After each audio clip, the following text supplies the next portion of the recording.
அஸ்ஸலாமுஅலைக்கும். Hi guys, welcome to Rashi Galatta. இன்றைக்கி நம்மளோட ராஷி கலாட்டாவில் நம்ம என்ன பார்க்க போகிறோம் அப்படின்னா, கெட்டிலில் இது போல் 2 ஹார்பிக்கை ஊற்றி பாருங்கள், ஷாக் ஆகிடுவீங்க. அது மட்டும் இல்லாமல் நம்ம வீட்டில் வந்து இப்போ பொங்கல் வரப்போகிறதுனால க்ளீனிங் பர்பஸ்க்கு இந்த சின்ன சின்ன டிப்ஸ் எல்லாம் தெரிஞ்சு வச்சுக்கோங்க. ரொம்ப ஈஸியாக குயிக்காக நம்ம வேலையை முடிச்சிடலாம். இப்போ 3 நாள் நம்ம க்ளீன் பண்ண எடுத்துக்கிறோன்னா இந்த டிப்ஸ் தெரிஞ்சால் 2 நாளில் முடிச்சிடலாம். வாங்க ஒன்று ஒன்றா பார்க்கலாமா? டிப் நம்பர் 1 என்னென்னா, நம்ம வீட்டில் வந்து இது போல் வந்து பிரியாணி பாக்ஸ் வந்து வேஸ்ட்டாக தூக்கி போடுவோம் பார்த்திங்களா. அந்த பிரியாணி பாக்ஸ் இருந்துச்சுன்னா எடுத்து இது மேலே வந்து 3 ஹோல்ஸ் நல்லா கத்தியை ஹீட் பண்ணி 3 ஹோல்ஸ் உங்கள் வீட்டில் எத்தனை பேர் இருக்காங்களோ அத்தனை ஹோல்ஸ் வந்து போட்டுக்கோங்க. நெக்ஸ்ட்டு வந்து நல்லா கத்தியை ஹீட் பண்ணிவிட்டு நம்ம இந்த பிரியாணி பாக்ஸோட கீழே மட்டும் இது போல் வந்து நம்ம கட் பண்ணி எடுத்துடலாம். இதை வந்து நம்ம எதுக்காக யூஸ் பண்ண போகிறோம்னா, நம்ம பல்லு வளர்க்கக்கூடிய ப்ரஷ்ஷு, அதுக்கப்புறம் பேஸ்ட்டு வைக்கக்கூடிய இது சூப்பரான ஆர்கனைசராக தான் வந்து நம்ம ரெடி பண்ண போகிறோம். ஸோ நம்ம வந்து இந்த கீழே வந்து ஹோல்ஸ் போடுறோம்ல, அந்த இடத்துல வந்து எதுக்காக போடுறோம் அப்படின்னா, கீழே வந்து பேஸ்ட் எல்லாத்தையும் ஆர்கனைஸ் பண்ணிக்கலாம். மேலே இருக்கக்கூடிய இந்த ஹோல்ஸில் பல்லு வளர்க்குற ப்ரஷ்ஷை வந்து அழகாக வந்து ஆர்கனைஸ் பண்ணலாம். எப்படி இருக்குன்னு மறக்காத கமெண்ட் பாக்ஸில் கமெண்ட் பண்ணுங்கள். வாங்க டிப் நம்பர் 2 என்னன்னு பார்க்கலாமா? நம்மள பல பேர் வீட்டில் நெயில் கட்டர் இருக்கும். நெயில் கட்டர் ஒரு சில வாட்டி அப்படியே ஒரு மாதிரி நெயில்ஸ்லாம் கொதறி வைக்கும். அந்த மாதிரி எதனால் ஆகுது அப்படின்னு பார்த்தீங்கன்னா, நம்மளோட நெயில் கட்டரில் இருக்க அந்த நெயில்ஸ் கட் பண்ணுவோம் பார்த்திங்களா, அந்த இடம் வந்து அப்படியே ஒரு மாதிரி மக்கி போன மாதிரி ஆகிடும். அதாவது அதோட ஷார்ப்னஸ் குறைஞ்சிடும். அந்த மாதிரி டைமில் வந்து நம்ம இது போல் வந்து அலுமினியம் ஃபாயில் வரும் பார்த்திங்களா, அதை கூட கட் பண்ணலாம். இல்லை டேப்லெட்டோடைய கவர், இது மாதிரி அலுமினியம் டேப்லெட் கவரை வச்சு நீங்கள் நல்லா கட் பண்ணிவிட்டு அந்த இடத்த வந்து அந்த பிளேட் மாதிரி இருக்கும்ல, அந்த இடத்த தேய்ச்சி கொடுத்தீங்கன்னா நல்லா ஷார்ப் ஆகிடும். கண்டிப்பாக ட்ரை பண்ணுங்கள். வாங்க அடுத்த டிப்ஸ் என்னென்னு பார்க்கலாமா? Tip number 3. நமக்கு வந்து இதுக்கும் வந்து ஒரு பிரியாணி பாக்ஸ் தான் வந்து தேவைப்படுது. இதை வந்து நம்ம எதுக்காக யூஸ் பண்ண போகிறோம்னா, ஒரு கிச்சனில் ஒரு சூப்பரான ஐடியா தான் ரெடி பண்ண போகிறோம். இது போல் இந்த பிரியாணி பாக்ஸை வந்து 2ஆக கட் பண்ணிவிட்டு இது போல் ஒரு ஹோல்ஸ் போட்டு நம்ம வீட்டில் இருக்க கட்டப்பை கொம்பெல்லாம் வந்து அப்படி சொருவி விட்டுட்டோம் அப்படின்னா, இப்போ நம்ம கிச்சனில் வந்து காய்கறிலாம் வெட்டுவோம், அந்த குப்பையை வந்து அள்ளுறதுக்கு வந்து நம்ம ஒரு குட்டியாக ஒரு முறை மாதிரி தான் வந்து இதை ரெடி பண்ணியிருக்கோம். இது போல் நம்ம காய்கறிலாம் அரிஞ்சிட்டோம்னா அந்த குப்பையை வந்து அப்படியே எடுத்துகிட்டு போய் டஸ்ட்பினில் போகிறதுக்கு பதிலாக அழகாக இது போல் ஒரு முரத்தில் வச்சு நம்ம வாரி மக்கும் குப்பை மக்கா குப்பைன்னு தனித்தனியாக பிரித்து போகிறதுக்கு ரொம்ப ஈஸியாக இருக்கும். கண்டிப்பாக ட்ரை பண்ணுங்கள். வாங்க டிப் நம்பர் 4 என்னென்னு பார்க்கலாமா? நம்ம வீட்டில் வந்து இது ஆல்ரெடி நம்ம சேனலில் சொல்லியிருந்த டிப்ஸ் தான். அதாவது என்ன அப்படின்னு பார்த்தீங்கன்னா, நம்ம நெயில் கட்டரில் வந்து இது போல் 2 சைடும் வந்து இது போல் செல்லோ டேப்பை போட்டு நம்ம ஒட்டி விட்டுட்டு அதுக்கப்புறமா நம்ம நெயில்ஸை கட் பண்ணோம் அப்படின்னா, நம்ம ஒரு சில வாட்டி நெயில்ஸ் கட் பண்ணும்போது நம்ம இங்கே கட் பண்ணுவோம், ஆனால் ஒரு 5 ஃபீட் தாண்டி போய் நம்ம நெயில்ஸ் வந்து விழும். அந்த மாதிரிலாம் விழாமல் அது ஃபுல்லாக ஒரே இடத்துல கலெக்ட் ஆகிறதுக்கு நம்ம என்ன பண்ணலாம்னா, இது போல் 2 பக்கமும் நல்லா வந்து செல்லோ டேப்பை ஒட்டிட்டு நம்ம நெயில்ஸ் கட் பண்ணோம் அப்படின்னா, ஒன்று நெயில்ஸ் வந்து நம்ம வெட்டுற இடத்துல அதாவது கீழே வந்து கரெக்டாக இருக்கும். அப்படி இல்லைன்னா நம்ம தான் வந்து செல்லோ டேப்பை போட்டு ஒட்டி நெயில் கட்டர் நீ இதை தாண்டக்கூடாது அப்படின்ட்டு ஒரு எண்டு கார்டு போட்டு வச்சுருக்கோம்ல, ஸோ அந்த செல்லோ டேப்புக்குள்ளேயே வந்து என்ன பண்ணிக்கோ அப்படின்னா, எல்லா நெயில்ஸு குட்டி குட்டி பிசுறு எல்லாமே வந்து சூப்பராக ஒட்டிக்கும். நம்மள நிறைய பேர் நெயில் கட் பண்ணும்போது வீட்டுக்குள்ளே நெயில்ஸை போட்டு அம்மா அப்பா கிட்ட திட்டு வாங்கியிருப்போம். யாரெல்லாம் வாங்கியிருக்கீங்கன்னு மறக்காத கமெண்ட் பாக்ஸில் கமெண்ட் பண்ணுங்கள். அப்படியே இந்த வீடியோக்கு ஒரு லைக் போட்டுருங்க. வாங்க டிப் நம்பர் 5 என்னன்னு பார்க்கலாமா? நம்ம வீட்டில் வந்து குக்கரில் இருக்க கைப்பிடி வந்து டக டிக்கி டிக்குன்னு ஆடிக்கிட்டே இருக்கா, கவலையே வேணாம். இந்த டிப்ஸை வந்து தெரிஞ்சு வச்சுக்கோங்க, ரொம்ப யூஸ்ஃபுல்லாக இருக்கும். இப்போ வந்து இந்த குக்கரில் இருக்க கைப்பிடியை வந்து நல்லா டைட் பண்ணோம் அப்படின்னா, நம்ம டைட் பண்ணுறதுக்கு முன்னாடி வந்து இது போல் அலுமினியம் ஃபாயில் அப்படி இல்லைனா இது போல் அலுமினியம் மாத்திரை கவர் இருந்தால் எடுத்துக்கோங்க. அதில் வந்து அழகாக இது போல் ரவுண்ட் ஷேப்பில் வந்து கட் பண்ணிவிட்டு அந்த ஸ்க்ரூவில் வந்து நம்ம வந்து இன்செர்ட் பண்ணணும். அந்த அலுமினியம் ஃபாயிலில் கரெக்டாக நடுவில் மட்டும் ரவுண்ட் ஷேப் அந்த ஸ்க்ரூ வந்து உள்ளே போகிற மாதிரி இருக்கணும். அந்த மாதிரி நம்ம கட் பண்ணிவிட்டு நம்ம என்ன பண்ணலான்னா, அப்படியே உள்ளே வச்சு நம்ம வந்து நல்லா டைட்டாக வந்து லாக் பண்ணிட்டோம் அப்படின்னா நல்லா ஸ்ட்ராங்காக இருக்கும். அப்படியே வந்து நீங்கள் அந்த ஸ்க்ரூவில் வந்து கொஞ்சமாக வந்து நெயில் பாலிஷை வந்து தடவி விட்டுட்டிங்க அப்படின்னா லைஃப் லாங் அந்த ஸ்க்ரூ வந்து லூஸ் ஆகிற பிரச்சனையே இருக்காது. ஏன்னா வந்து ஸ்க்ரூ எதனால் லூஸ் ஆகுதுன்னா, நம்ம அடிக்கடி எடுக்கிறோம் கழட்டுறோம் அந்த மாதிரி பண்ணும்போது தான் என்ன ஆகும்னா அந்த ஸ்க்ரூ வந்து லூஸ் ஆகும். ஸோ இதுக்கப்புறம் நம்ம இது போல் டைட் பண்ணிட்டா லூஸ் ஆகவே ஆகாது. டிப் நம்பர் 6 என்னென்னு பார்க்கலாமா? நம்ம வீட்டில் வந்து ஒரு சில பாத்திரங்கள் என்ன தான் கழுவுனாலும் எண்ணெய் பிசுக்கு இருந்துக்கிட்டே இருக்கும். அந்த எண்ணெய் பிசுக்கு இல்லாமல் சூப்பராக எப்படி கழுவலாம் அப்படின்னா, எண்ணெய் பிசுக்காக இருக்கிற பாத்திரத்தை கழுவுறதுக்காகவே இது போல் வந்து பேப்பர், நம்ம வீட்டில் இருக்கக்கூடிய பேப்பரை வந்து குட்டி குட்டியாக கிழித்து அதில் வந்து நம்ம என்ன சோப்போ இல்லை விம்ஜர் எது ஆட் பண்ணணுமோ நீங்கள் ஆட் பண்ணி நல்லா அந்த பேப்பரை போட்டு அந்த தண்ணியில் போட்டு கரைச்சி எடுத்துக்கோங்க, அந்த சோப்பு தண்ணியில். இப்போ வந்து இந்த பேப்பரை வச்சு நம்ம வந்து இந்த பாத்திரத்தை வந்து நல்லா தேய்ச்சி கொடுத்தோம் அப்படின்னா அந்த பேப்பர் வந்து எல்லா எண்ணெய் பிசுக்கையும் அப்படியே சூப்பராக அப்சர்வ் பண்ணிக்கும். நல்லா பாத்திரமும் பளிச்சுன்னு இருக்கும். ஒரே ஒரு சொட்டு கூட அதில் எண்ணெய் பிசுக்கு இருந்த அடையாளமே தெரியாமல் போயிடும். கண்டிப்பாக ட்ரை பண்ணி பாருங்கள். வாங்க டிப் நம்பர் 7 பார்க்கலாமா? இது என்ன டிப்? பொங்கல் வருது, க்ளீனிங் வேலையாக தலைக்கு மேலே இருக்குது அப்படின்னு சொல்கிறவங்களுக்காகவே இந்த டிப்ஸ். நம்ம ஒவ்வொரு வாட்டி க்ளீன் பண்ணுறதுக்கு முன்னாடியும் இது போல் ஒன்று பண்ணிக்கோங்க. நம்ம வீடுங்கள்லாம் இந்த சாமிக்கு ஏற்றுவோம் பார்த்திங்களா, பூங்கற்புறம், இல்லை குழந்தைங்களுக்கு வந்து சளி பிடிச்சா செய்வாங்களே, அந்த மாதிரி பூங்கற்புறத்தை வந்து இது போல் நல்லா துணிக்கி ஒரு சாக்ஸ்குள்ளே போட்டுட்டு நம்ம வந்து நல்லா ஒரு கட்டி கூட இல்லாமல் நல்லாவே வந்து நுணுக்கி சேர்த்துக்கணும். நெக்ஸ்ட்டு வந்து ஒரு 2 டேபிள் ஸ்பூன் அளவுக்கு வந்து பேக்கிங் சோடா, நம்ம சமையலுக்கு யூஸ் பண்ணக்கூடிய பேக்கிங் சோடா ஆட் பண்ணிவிட்டு நல்லா வந்து இதை என்ன பண்ணலான்னா ஒரு தொடப்பத்தோட முனையில் வந்து போட்டு போல் டைட்டாக ரப்பர் பேண்ட் போட்டு விட்டுடலாம். இப்போ நம்ம எங்கெங்கெல்லாம் ஒற்றனை அடிக்கிறோமோ அந்தந்த இடத்துல எல்லாமே ஒற்றனையோடு சேர்ந்து இந்த கற்பூரமும் பேக்கிங் சோடாவும் படுறதுனால அங்கே இருக்க அழுக்கம் வந்து அந்த சாக்ஸ்லேயே வந்துடும். நெக்ஸ்ட்டு வந்து நம்ம பேக்கிங் சோடா போட்டிருக்கறதுனால அந்த அழுக்கு அங்கே எதுவுமே இருக்காது. நெக்ஸ்ட்டு வந்து நம்ம இதில் வந்து கற்பூரத்தை வந்து போட்டிருக்கிறதுனால என்ன ஆகும்னா, இதுக்கு மேலே வந்து அந்த இடத்துல பல்லி, கரப்பாம்பூச்சி, எட்டுக்கால் பூச்சி வந்து எட்டுக்கால் பூச்சி வலை கட்டுறது, தூசு வந்து ரொம்ப அடையிறது, அந்த பிரச்சனை எதுவும் இருக்காது.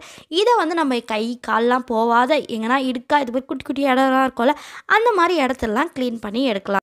நம்மள நிறைய பேர் பார்த்திங்கன்னா ஃபேனெல்லாம் பார்த்திங்கன்னா வெறும் தொடப்பக்கட்டையை வச்சு சும்மா அப்படியே தேய்ச்சி கொடுப்போம். அந்த மாதிரி தேய்ச்சி கொடுக்கறதுனால என்ன ஆகாது அப்படின்னா, அது மேலே ஒட்டியிருக்க தூசு மட்டும் வந்து கீழே கொட்டிடும். ஆனால் அந்த ஃபேனில் இருக்க அழுக்கு அப்படியே தான் இருக்கும். அதுவே வந்து நம்ம இது தொடப்பக்கட்டையில் சாக்ஸ் வந்து போட்டு விட்டுட்டோம்னா நம்ம ஃபேன் ஒற்றனை அடிக்கும்போது ஒற்றனைலாம் கீழே விழுந்துடும். அதில் இருக்க தூசு அழுக்கு எல்லாமே அந்த சாக்ஸ் வந்து பிடிச்சிட்டு வந்துடும். இப்போ அந்த சாக்ஸோட நிலமை இப்படி தான் இருக்குது. எப்படி இருந்தேன்னா இப்படி ஆகிட்டேன் அப்படின்னு சொல்கிற மாதிரியே இருக்குல்ல. அதுக்கப்புறமா நம்ம இதை நம்ம அப்படியே சும்மா விடாமல் நம்ம வீட்டில் இருக்க சந்து பொந்து எல்லாத்துலேயும் நம்ம மோஸ்ட்லி பார்த்திங்கன்னா இது போல் பீரோவில் இருக்க சந்தெல்லாம் வந்து க்ளீன் பண்ணுறதே கிடையாது. இது போல் ஏன்னா நல்ல நாள் கெட்ட நாள் வந்தால் தான் நம்ம என்ன பண்ணுவோம், க்ளீன் பண்ணுவோம். அந்த மாதிரி டைம்லாம் நம்ம இது போல் க்ளீன் பண்ணி விட்டோம் அப்படின்னா நல்லா பளிச்சுன்னு ஆகிடும். உள்ள இது போல் நம்ம உள்ளே சேர்த்துருக்க அந்த சாக்ஸ்குள்ளே சேர்த்துருக்க பொருள்னால மறுபடியும் அந்த இடம் வந்து ரொம்ப தூசாகாமல் இருக்கும். ட்ரை பண்ணி பார்த்துட்டு சொல்லுங்கள். வாங்க அடுத்த டிப்ஸ் பார்க்கலாமா? Tip number 8. நம்ம வீட்டு கதவு, ஜன்னல் எல்லாத்துலேயும் பார்த்திங்கன்னா இது போல் குட்டி குட்டியாக மைன்யூட்டாக இருக்கும். நம்ம கை விரலும் போகாது, துணி போனாலும் வந்து க்ளீன் பண்ணுறதுக்கு வந்து அந்தளவுக்கு சூப்பராக க்ளீன் பண்ணாது.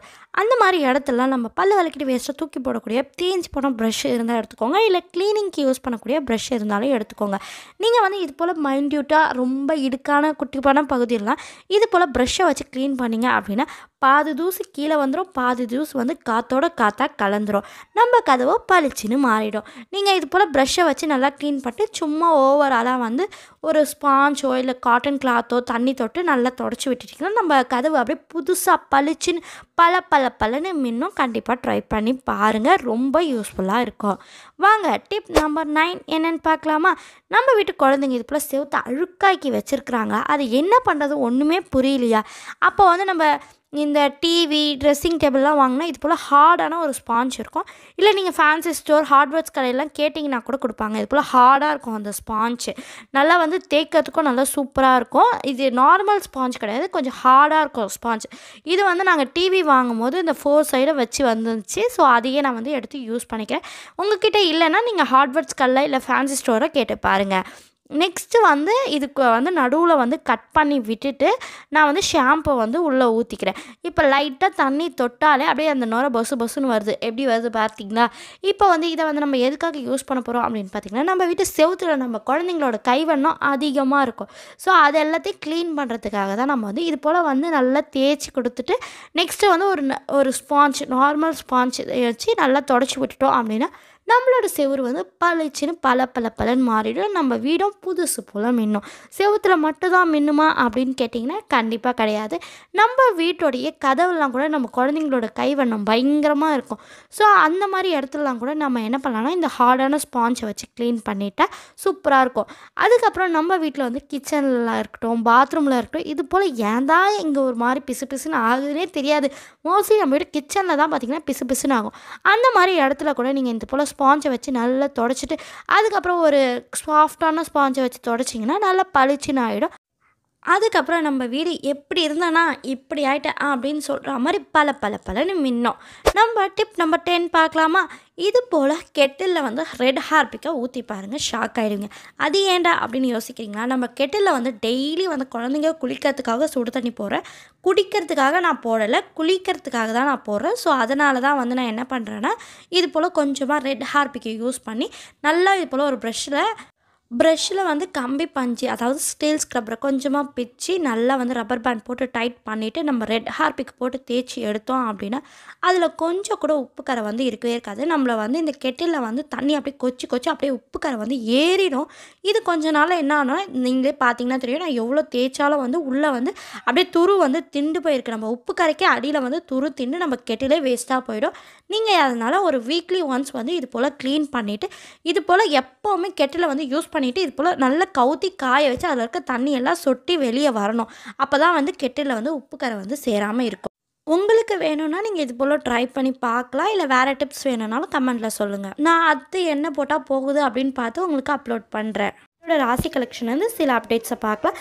இந்த சூப்பரான velvet sari with embroidering blouse பார்த்திங்கன்னா நம்ம 1100 ரூபாய்க்கு நம்ம கொடுத்துட்டு இருக்கோம். இதில் கிட்டத்தட்ட 4 கலர்ஸ் வந்து அவைலபிளாக இருக்குது. இதோட ப்ளவுஸ் பார்த்திங்கன்னா தெரியும், செம்ம கிராண்டான எம்ப்ராய்டிங் ஒர்க் வந்து கொடுத்துருக்காங்க. ஒவ்வொரு கலருமே ரொம்பவே யூனிக்காக ரொம்ப சூப்பராக இருக்குது. நெக்ஸ்ட் வந்து இந்த சூப்பரான சாரீ கலெக்ஷன் தான். இதோட சாரீலேருந்து ப்ளவுஸ் வரைக்கும் ஃபுல்லாகவே எம்ப்ராய்டிங் தான். இதோட சாரியோட ப்ரைஸ் பார்த்திங்கன்னா 1750 ரூபாய்க்கு நம்ம கொடுத்துட்டு இருக்கோம். இந்த சாரீ சிங்கிள் பீஸ் மட்டும் தான் அவைலபிளாக இருக்குது. இந்த யூடியூபர் வேர் பண்ணிக்கக்கூடிய சாரீ பார்த்திங்கன்னா நம்ம 999 ரூபா, அதாவது 999க்கு நம்ம கொடுத்துட்டு இருக்கோம். நெக்ஸ்ட் வந்து சூப்பரான அனார்கலி தான். இந்த white anarkali with black shawl நம்மளோட ப்ரைஸ் பார்த்திங்கன்னா 1350 ரூபாய்க்கு நம்ம கொடுத்துட்டு இருக்கோம். இதில் வந்து சிங்கிள் பீஸ் மட்டும் தான் அவைலபிளாக இருக்குது. நெக்ஸ்ட் வரக்கூடிய இந்த அனார்கலி பார்த்திங்கன்னா நம்ம 1150 ரூபாய்க்கு கொடுத்துட்ருக்கோம். இதில் வந்து 2 கலர்ஸ் வந்து அவைலபிளாக இருக்குது. மேலே பார்த்திங்கன்னா ஃபுல்லாகவே எம்ப்ராய்டிங்கில் வந்து வந்திருக்கு. இந்த கலெக்ஷன்ஸில் எதனா உங்களுக்கு பிடிச்சிருந்துச்சி நீங்கள் ஆர்டர் ப்ளேஸ் பண்ணணும்னு நினச்சிங்கன்னா கீழே வந்து டிஸ்கிரிப்ஷனில் என்னுடைய வாட்ஸ்அப் நம்பர், அதுக்கப்புறம் என்னோடய வாட்ஸ்அப் குரூப் லிங்க் வந்து கொடுத்துருக்கேன். நீங்கள் குரூப்பில் போய் ஜாயின் பண்ணிக்கிட்டீங்க அப்படின்னா நம்மளோட ரெகுலர் கலெக்ஷன்ஸை தெரிஞ்சுக்கலாம். கீழே டிஸ்கிரிப்ஷனில் என்னுடைய வாட்ஸ்அப், நெக்ஸ்ட்டு நம்மளோட இன்ஸ்டாகிராம் ஐடியோட லிங்க்கை வந்து கீழே டிஸ்கிரிப்ஷனில் கொடுக்குறேன். நீங்கள் மறக்காமல் நம்மளோட இன்ஸ்டாகிராம் ஐடியை ஃபாலோ பண்ணிட்டீங்க அப்படின்னாலும் நம்மளோட ரெகுலர் கலெக்ஷன்ஸும் நீங்கள் தெரிஞ்சுக்கலாம். நம்ம வந்து டைரக்ட் ஃப்ரம் மேனுஃபேக்சர், சூரத்லேருந்து மேனுஃபேக்சர் பண்ணுற இடத்துலேருந்தே உங்களுக்கு டைரெக்டாக கொரியர் பண்ணுறது. மார்க்கெட்லேயே யாருமே கொடுக்க முடியாத கம்மியான ப்ரைஸ்க்கு கொடுத்துட்ருக்கோம். இந்த வீடியோ உங்களுக்கு பிடிச்சிருக்குன்னு நினைக்கிறேன். உங்களுக்கு பிடிச்சிருந்துச்சி அப்படின்னா நம்மளோட ராசி கலாட்டாவை சப்ஸ்கிரைப் பண்ணி வச்சுக்கோங்க. இந்த வீடியோ உங்களுக்கு மட்டும் இல்லாமல் உங்கள் ஃப்ரெண்ட்ஸ் அண்ட் ஃபேமிலிக்கு யூஸ்ஃபுல்லாக இருக்கணும்னா அவங்களுக்கும் இந்த வீடியோவை ஷேர் பண்ணி விட்டுக்கோங்க. நம்ம சேனலில் நிறைய டிப்ஸ் வீடியோ இருக்குது. உங்களுக்கு டைம் இருந்துச்சு அப்படின்னா போய் பாருங்கள். ஒன்று ரொம்பவே யூஸ்ஃபுல்லாக இருக்கும். அப்படியே இந்த வீடியோவுக்கு உங்களுக்கு பிடிச்ச கமெண்ட் பண்ணிவிட்டு லைக் பண்ணுங்கள். தேங்க்யூ ஃபார் வாட்சிங். Keep supporting me.